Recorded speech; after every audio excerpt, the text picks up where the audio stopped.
عورت کو چاہیے شوہر کے مال کا ڈر اپنے دل میں پیدا کرے۔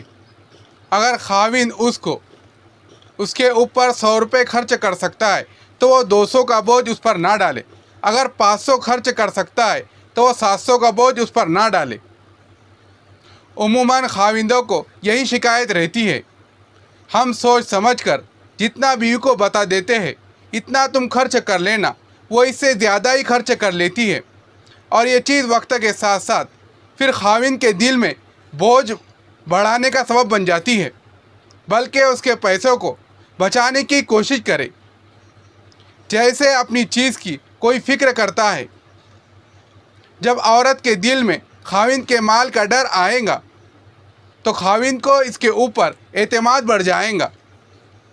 اس لیے اس کی حیثیت سے زیادہ بڑی فرمائش نہیں کرنی چاہیے،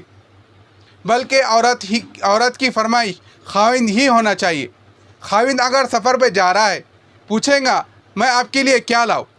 آگے سے کہے جی میرے لیے آپ کا آ جانا ہی سب سے بڑا تحفہ ہے، مجھے آپ کی ضرورت ہے،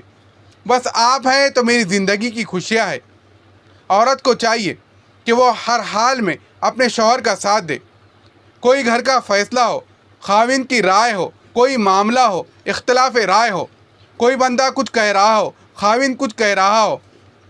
تو یہ سیدھا سیدھا اپنے خاوند کے ساتھ دے۔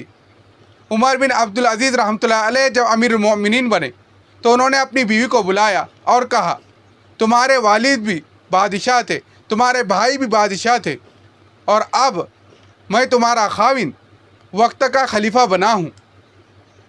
لیکن میں یہ سمجھتا ہوں کہ پہلے لوگوں نے بیت المال سے ضرورت سے زیادہ پیسہ لے کر اپنے رشتہ داروں کو دیا، میں چاہتا ہوں کہ وہ سب پیسہ بیت المال میں واپس کر دیا جائے، اس کی ابتدا میں اپنے گھر سے کرتا ہوں۔ تمہارے پاس یہ جو ہیرے موتی سونا چاندی ہے یہ سب تمہیں بیت المال میں واپس کرنا پڑے گا، اب 2 چیزوں کو چن لو، اگر تم ان چیزوں کو نہیں چھوڑ سکتی تو مجھے چھوڑ لو، اور اگر مجھے نہیں چھوڑ سکتی تو ان سب چیزوں کو چھوڑ لو۔ فاطمہ مسکرائی اور کہنے لگی امیر المؤمنین، میں اس سے کئی گنا زیادہ آپ کے خاطر قربان کر سکتی ہوں۔ یہ ہوتی ہے نیک بیویاں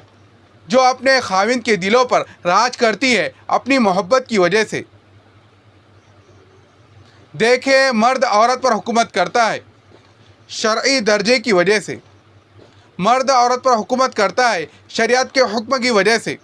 اور عورت مرد کے دل پر حکومت کرتی ہے اپنی محبت کی وجہ سے، اپنی سلیقہ مندی کی وجہ سے۔ اسی لیے شریعت نے میاں بیوی کے تعلق کو کہا ہے وہ تمہارا لباس ہے اور تم ان کا لباس ہو۔ کیا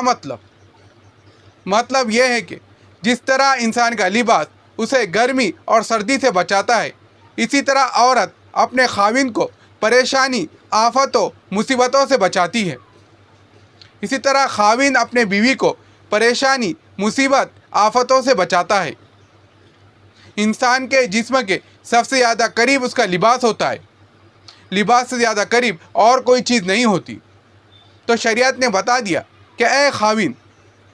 اب تیرے لیے تیری ذات کے سب سے زیادہ قریب تیری بیوی ہے، اور بیوی کو بتا دیا کہ تیری ذات کے لیے سب سے زیادہ قریب تیرا خاوند ہے۔ اسی لیے جو عورت اپنے خاوند کی خادمہ بنے گی اس کی خدمت کی وجہ سے، اس کا خاوند اس کا غلام بنے گا۔ ایک اصول ذہن میں رکھ لے، میاں بیوی کی تمنا یہی ہوتی ہے ہم ایک بن جائے، جسم ایک ہو جائے، ہم ایک دوسرے پر قربان ہو جائے،